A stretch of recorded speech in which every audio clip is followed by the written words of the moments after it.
Welcome to Hong Kong, isa sa mga pinapasyalan na bansa ng mga turista, lalo na ng mga Pinoy.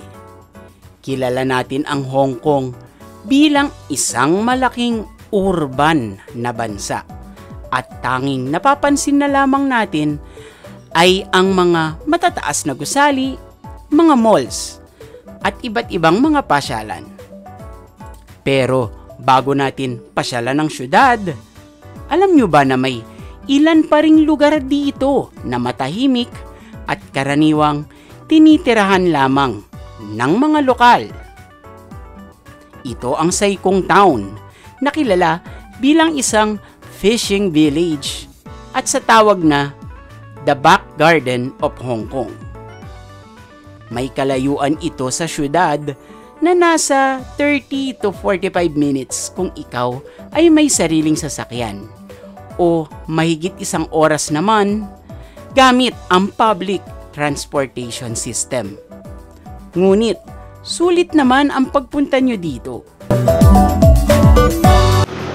So, good morning at welcome to Hong Kong. We are here in Sai Kung Village. Ayan. Or Sai Kung District ng Hong Kong.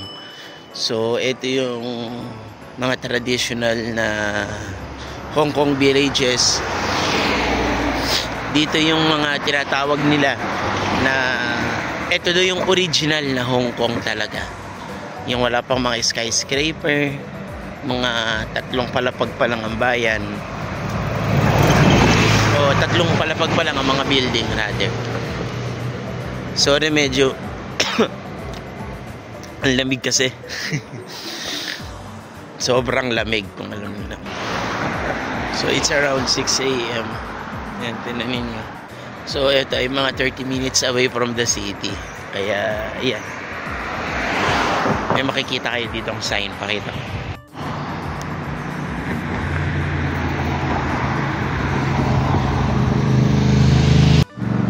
Bakit kaya merong baka? Well, just like sinabi ko, traditional village to. So may mga bundok. Kung sa Pilipinas ang mga naglalakad aso, pusa, dito nakasalubong tayo ng baboy ramo, baka, anak ng baboy ramo. At normal lang sa kanila. And sabi nila, bawal hulihin yun. Pero marami pa rin mga kababayan natin ang kumakain at nanghuhuli nun. Siyempre sa gabi. Maliit lamang ang main town area ng Sai Kung. At mula sa ating Airbnb ay nilakad lamang natin ito ng 10 minutes. So we're still walking. Meron tayong nakasabay na Pinoy kanina, tinulungan tayo. 8 taon na siya dito, residente. Sa construction siya. Citizen na din siya ng Hong Kong. Wow, may Starbucks. May mga fruits. Kahit maliit lamang ito ay pansin pa rin natin ang kagandahan at kalinisan nito.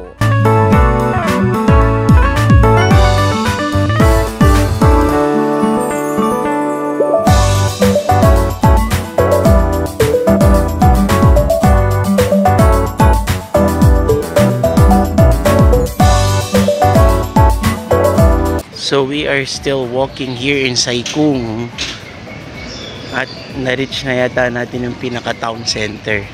So makikita ninyo, yan, naka-dual video tayo. Ayan, bus station, dito tayo sasakay mamaya. Wow, ang ganda. O diba, Sha Tsui Playground. Ayan, look at the flowers. At itong mga bulaklak na to, winter flowers daw to. Yan. Ito ang itsura ng Sai Kung. It's a small town na kompleto. Mamaya sisilid tayo sa dagat. Dito tayo kakain sa mga small village shops. Lakad muna tayo. Alam nyo, maraming McDo dito, maraming Yoshinoya. Pero you're in Hong Kong. Meron yan sa Pinas. So it's much better to eat locally.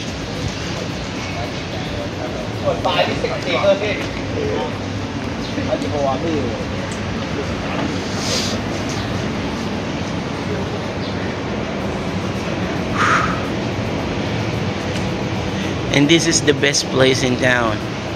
Maraming nakatira dito kasi tahimik. Hindi siya, it's a far place from the bustling city of Hong Kong.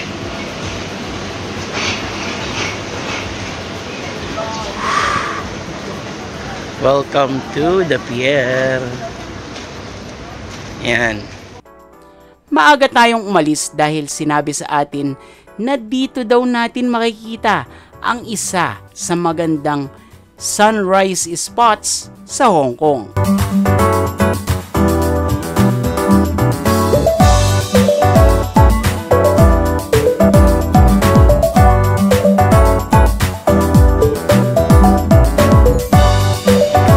Morning na morning, napakaganda.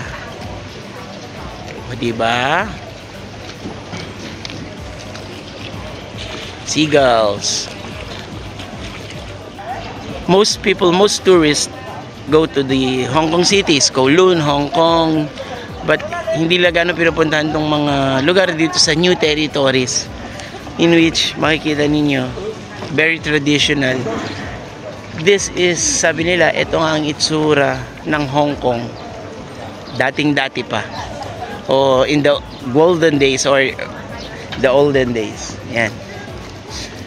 This is the true Hong Kong, hindi yung nakikita ninyo ngayon na super malalaking mga skyscraper. It's nice to see Hong Kong through the locals' perspective, point of view. Ayan. Welcome to Hong Kong.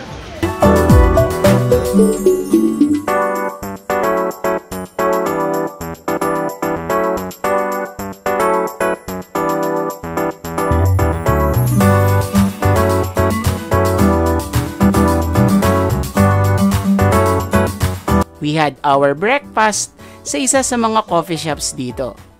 Di kamahalan ng presyo, unlike sa mainland. Pero sa lasa ay mas masarap pa rin. Siguro dahil mas fresh ang iba sa kanilang mga sangkap. Ano, di kaya?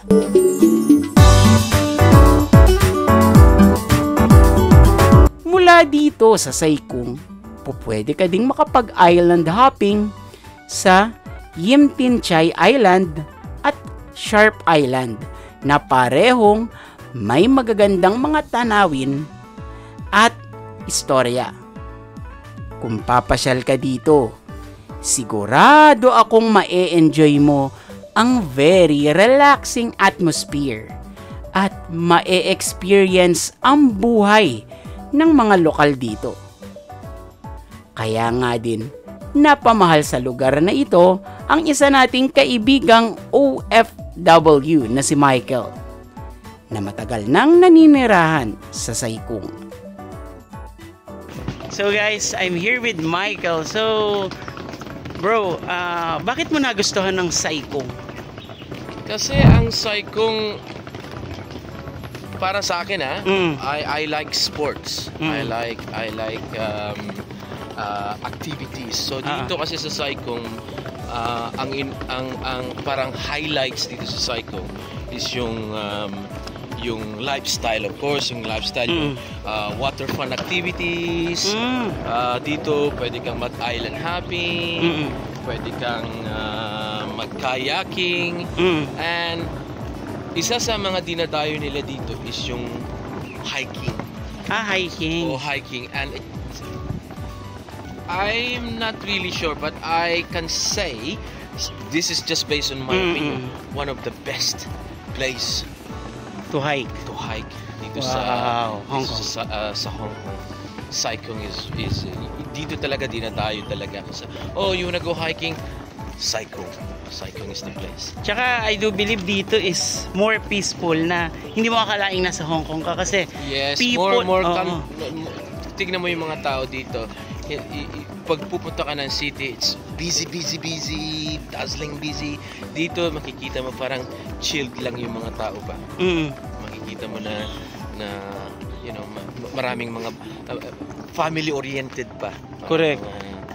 Tsaka yun ang mga yung karamihan dito sa Saikong, maraming expat family kasi sila na mag-settle, gusto nila yung quiet at tsaka Relaxation. yes. Tsaka it's a different, perspective para sa isang tourist na mabisita yung part ng Hong Kong na hindi ganun ka-bustling na inaakala ng karamihan ng tao. Yes. This is the other side of Hong Kong. Ayan. Kasi pag iniisip natin Hong Kong city ka agad di ba? Pag dito kasi may makikita mo may beach, yung may mountain. Correct. Hindi lang yun, may of course good restaurant din also. Yes. May selection ng good restaurant. Chinese restaurant, kung naghahanap ka ng Chinese restaurant, marami rin dito. And then of course, Western restaurant, Food. may bar. So, masasabi kong maganda yung selection ng mga food din dito sa Saikong. Okay, sige Mike, invite mo sila na to visit Saikong. Oh! Please, everyone, come and visit Saikong and see for yourself. And probably you might enjoy it. Yes, thank you very much, Michael. So guys, maganda ba ang Saikong?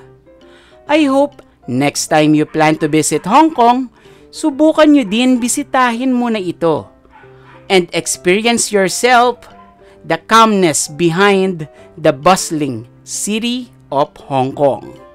O tara, pasyal tayo!